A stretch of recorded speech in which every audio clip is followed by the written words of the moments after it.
Hi guys and welcome to Non-Stop Wrestling Chat. My name is Barry and we're here today to review the Wednesday Night Wars, the NXT and AEW. First of all, I'm going to apologise when I go in. I didn't get to watch NXT last night. I actually watched it this morning and I've misplaced my notes. I've got the matches wrote down and I'm going to make it up from what I really remember from the night, but I've misplaced them. I honestly don't know where I've put them. And if you follow me on Twitter, you'll see I've had some bad news. Instagram or Twitter, you'll see I've had some bad news over the past couple of days. And my head's kind of all over the place at the moment. Sorry guys, I feel like I'm going to burp. No worries guys, let's get into this here. So we're going to kick it off with AEW. This is the first time I'm doing this show, so the way the format's going to work is we're going to have AEW first, NXT second, then we'll have, at the end of AEW, a review of the whole show, the same with NXT, and then we'll talk about what's happened altogether within that night. So, the first of AEW kicked off with the Natural Nightmares. The Natural Nightmares? Yeah, Natural Nightmares versus Hangman Page and Kenny Omega. The winner was Hangman Page and Kenny Omega. Guys, this is a really great start match. Both teams look great here. I think this is probably going to come into something at Fyter Fest. I really think this is probably going to be another little match on there. But really great match. Drew me in straight away. I was like, oh, hooked. AEW. 3.5 we got for this. 3.5 out of 5, so 3.5 stars. The next one we had Anna Jay against, I'm sure it was Abandoned?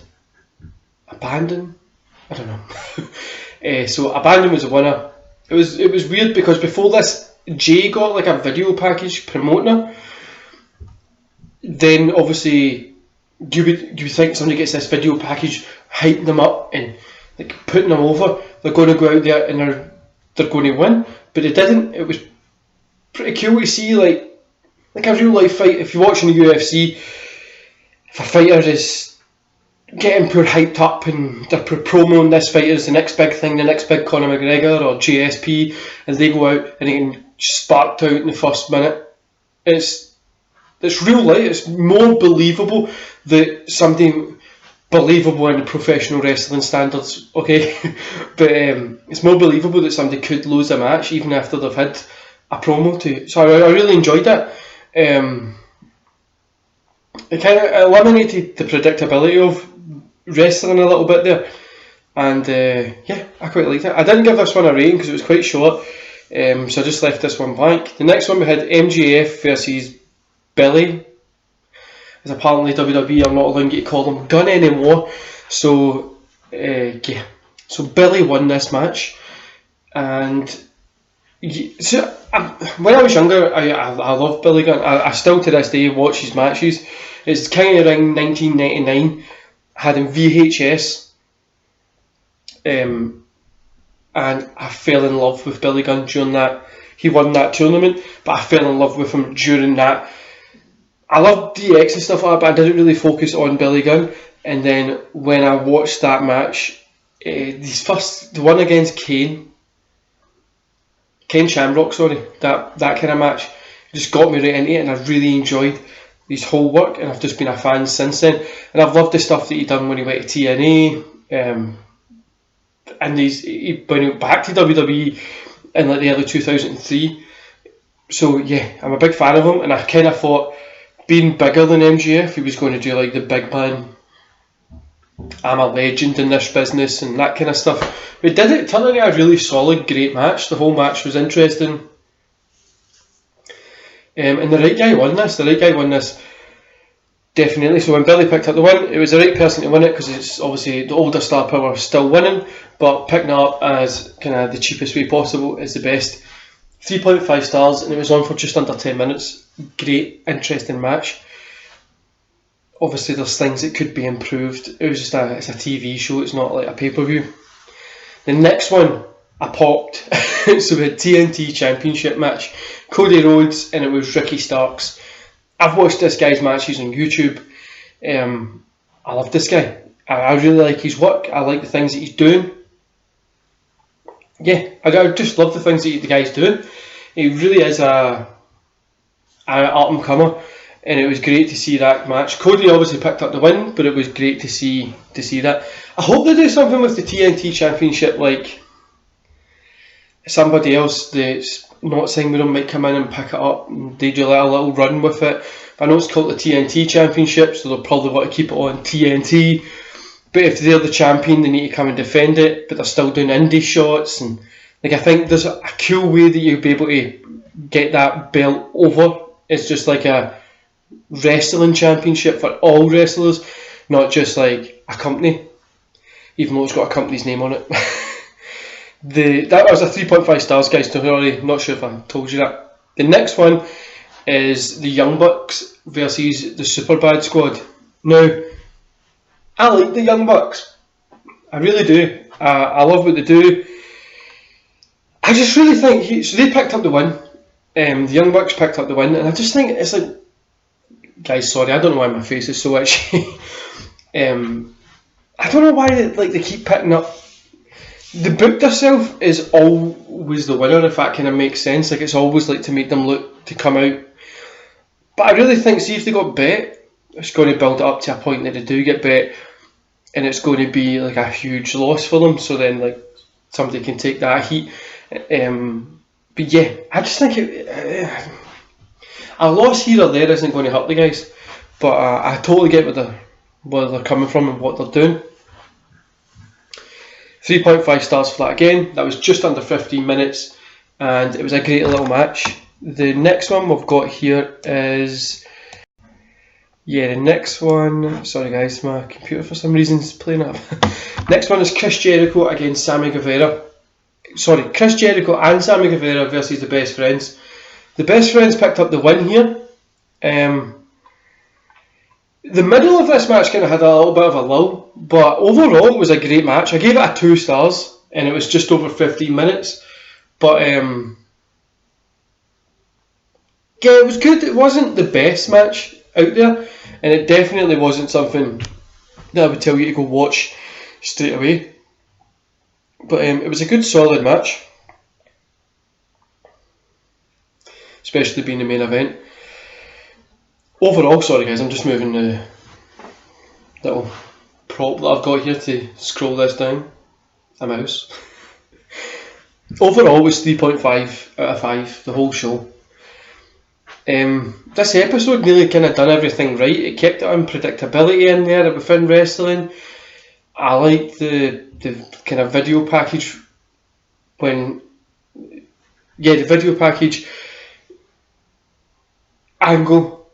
When abandoned by Anna, I quite like that video package angle. Kind of the unpredictability of you can be over in the company can promote you, but you can still go out there and get your cunt kicked in. Let's try not to swear this time.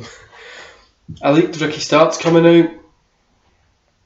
I like the Abandon maybe becoming an additional member of the Dark Order. Yeah, guys, I really enjoyed AEW last night. It was good. There's nothing bad that I've got to say about it. I'm not an AEW mega fan, but they've been putting on great shows. You have to give credit where credit's due. Now, there is sometimes that they're putting on pish poor shows, but you have to give credit where it's due, and it was a great show tonight. So the other one that I've got here is NXT. How do we start there? NXT was the NXT Tag Team Championship. Imperium were the champions against Breezango. I can never say this. Breezango. Correct me. The winners were Imperium. I gave this a 3. It was a great, strong, interesting match. Good kick-off.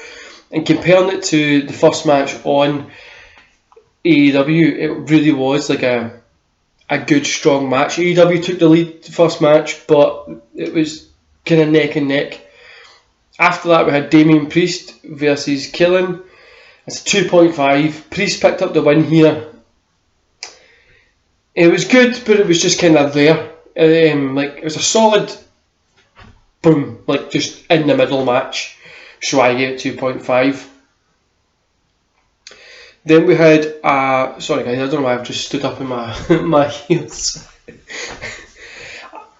Yeah, so then we went on to the women's match, but I missed who it was because for some reason my internet went down. Then we had Dakota Kai against Kaden Carter. It was a 2.5 stars for this one. Dakota picked up the win. I love Dakota Kai's work. It's I like the way she works. Just I don't think this was a stronger match. Again, it's on a TV, but yeah, I just don't really think it was the kind of stronger match of her career there. Then we had Bronson Reed versus Leon Ruff. Guys, I've told you, I'm all over the place today. So Reed is back for the first time since getting taken out by Cross. Sorry, this is my notes that I'm reading. Yeah, it was good, guys. It was sorry, it wasn't that great. It was Reed picked up the win. Yeah, it was. So what happened? The bell went. I've wrote Reed runs him over the bell, hits a senton and wins with a splash. Simple there. You can see why it's there. Just getting Reed back into the picture. Then we had the WWE Women's Tag Team Championship. Bayley and Sasha Banks. I'm really not liking these guys. If you listen to my backlash, you can see that I'm really not into them. And yeah, it's against Blackheart and Knox. I give this a 3 stars. It was a really enjoyable match, guys. Bayley and Sasha picked up the win. Will the champions will celebrate in the ring? Surprisingly, it gets cut off by Io Shirai, hitting Bayley with a springboard dropkick. She German suplexes Sasha and hits them both with the bullet train attack. With the champions outside, Io taunts them with a dive. She rolls through it, away from it. When they run away, Io holds her title high as she stares them down to close the show. I think it's going to build up some inter-promotional thing, and I actually hope this brings the end to Bayley and Sasha's kind of team, so we can actually see them fight and get Banks that belt back, because she does deserve it. Overall, guys, I gave this one a 3. Straight plain 3, just above average. I really enjoyed this episode as well. When for the bit that I watched, it was the 2 hours kind of mostly flew by. It wasn't really. It was, like I said, guys, it's a middle of the road show. This one, I really feel like without the audience there, people were kind of like it's. Need to start getting those guys back in, start getting the audience back in if it's a social distance or whatever, but you don't want to be the first company that gets people back in and they do get like COVID or something like that. So, but yeah, the main event was probably the best of the night. The promo for the titles felt like a really big deal as well. The women got to shine pretty much on this show, which was, it's always great to see some great women wrestling. But the winner of the night for me, so both shows reviews are finished, and the winner of the night for myself personally was AEW. They were just better on this night. Both shows were good, but I felt AEW just had that edge. I really think the reason AEW, every week people come back and say AEW's got that edge. Of course they've got the edge. That is their main show. WWE's got their shows like Raw, SmackDown, NXT on TV at the moment. I know they're run by different people, the writers and stuff, whatever. But still, it's a lot to keep going. This isn't like a main show. And NXT is holding itself against AEW for a third brand or a small the development brand, which it's looked at by WWE fans. It's definitely holding itself against AEW, and WWE have played a blinder here if you think about it. They've literally set their development brand up against AEW. So they're protecting Raw and SmackDown, keeping them as the main leagues, and they're saying AEW is just like a development brand. They're winning either way. AEW beats NXT every night. Great, that's fine. AEW is a main promotion, and NXT is just the development, so it also heightens Raw and SmackDown, and you can hear them. You probably hear them doing this kind of pitch in like investor meetings and stuff like that, just to kind of see where things are going. Especially if you think about it, if AEW, I just can't wait for AEW to get bigger and get more attention and more eyes. Then we can maybe get like some sort of actual competition. It is a viable answer for ex-WWE or the indie guys to go to AEW and be treated better than go to WWE. It is definitely a viable option now, but they have played a blinder by setting it up against their development, if that makes sense. But yeah, 100% AEW win tonight, and that was just me on a little bit of a rant about the shows. Anyway guys, so if you follow me, I've got Instagram set up now. I'm going to have it in the description, so if you give it a little like, follow me on Instagram, and after you follow me on Instagram, if you go to Twitter, sorry about that guys, if you can go to Twitter and drop me a follow there. I'm going to be sharing quite a lot of wrestlers that I love on my Instagram, and every time that there's a video like this up, you'll get it on there. I'm also going to be cutting up little segments from these videos and doing quick, what I like to call tidbits, on IGTV. So stay tuned with that. I really appreciate everybody's support out there, especially on the page. If you could like this video and sub to the channel, it would mean a hell of a lot for me, so I can get this to start growing. You're looking at a white baldy man with a beard rabbling on about a sport that he loves. And I hope you kind of get where I'm coming from, guys.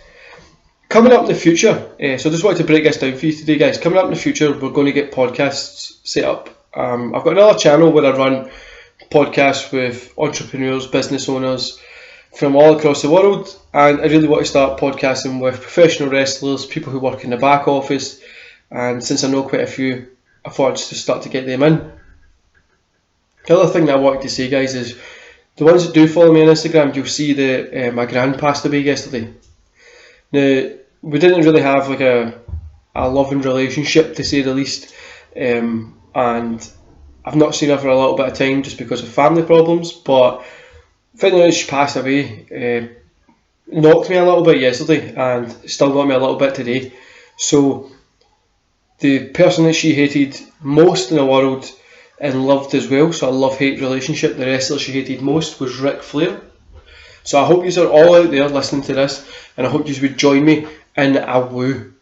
Just one woo, just to pay respect to my gran who passed away, who taught me quite a lot, and who helped me, who raised me when I was younger. I'm going to do a countdown, and we're going to do it in 3 seconds, guys. Please take part, it would mean a lot to me. 1, 2, woo! Thanks, guys. It means a lot for what you're doing. You're literally supporting somebody to try to get a channel moving. And if you follow me on Instagram and Twitter, sub here. And if you want to be on a podcast and watch a wrestling show, we can chat about it. Just hit me up in the email in the description below. Enjoy the rest of your day.